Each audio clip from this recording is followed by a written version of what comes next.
when the camps were opened and we were required to move out of our West Coast homes, my family had to move to Jerome after the camp. We were busy trying to relocate and rebuild our lives. And in New York, got friends with some middle-aged women like me who were very progressive in their thinking.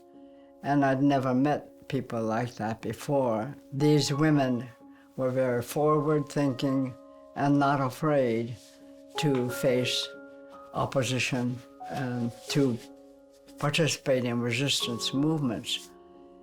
And so I got the nerve finally to join them when they had demonstrations in the streets of New York.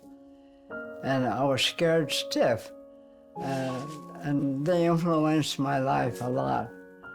So I started thinking more about why the camp life happened at all.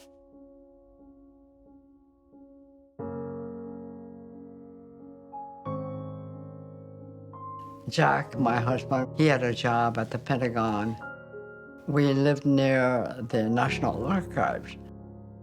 Jack would drop me off, and I would spend the whole day starting to see what kind of information the government had about me or my family. I would stay there all day.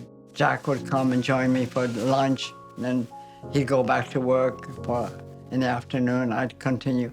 He'd come back for dinner, we'd go out to dinner, and then sometimes he'd come back with me to the archives, and we would work together. We did this for several years. When I heard that the Commission on Wartime Relocation and Internment of Civilians was being established, they were looking for people to staff it. And I thought, you know, I've been doing research now for several years. Maybe I could help out. So I joined the commission as a researcher.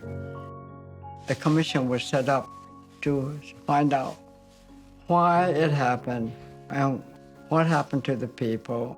It was a good move because that way I had more authority, more access.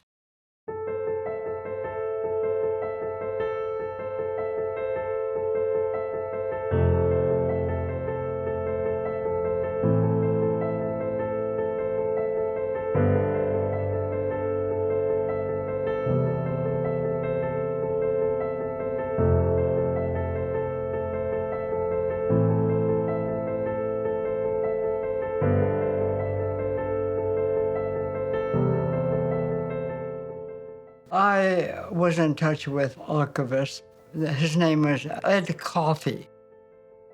When I went into his office, I saw that this book was sitting on the corner of another table right next to him.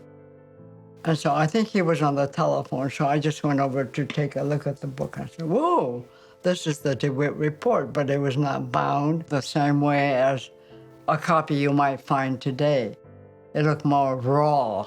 It was not a finished product. So I took the liberty of flipping through it.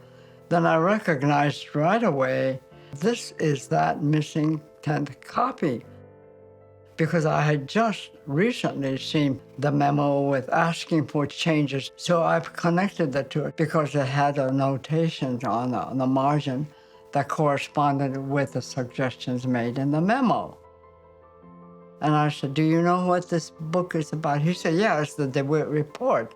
I said, yeah, but it's the first version and the lost 10th copy of the first printing.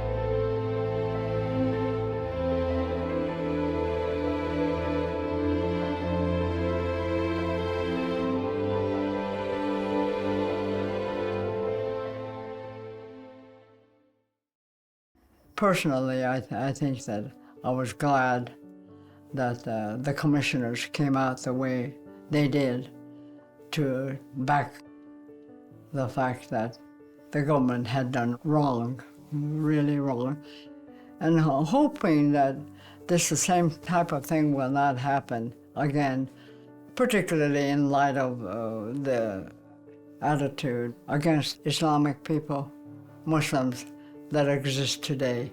It's not fair. We know that for sure, and we know that treating a whole ethnic group as one indivisible group is not right. I hope that our own community will back any kind of movement. I think it's up to us as former victims that if we see something wrong, we should say something. There's still hope for this country.